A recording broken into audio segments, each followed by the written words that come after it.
नहीं हो जाती है सर ना बनाओ यार नहीं देखूंगा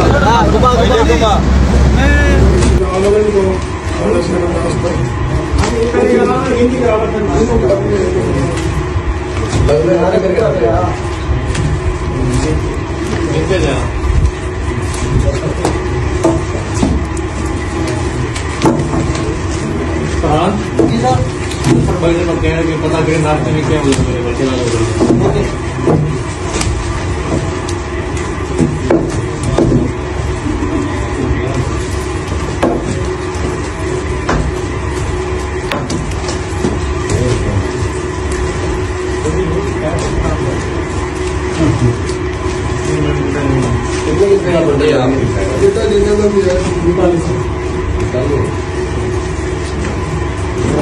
In garbage.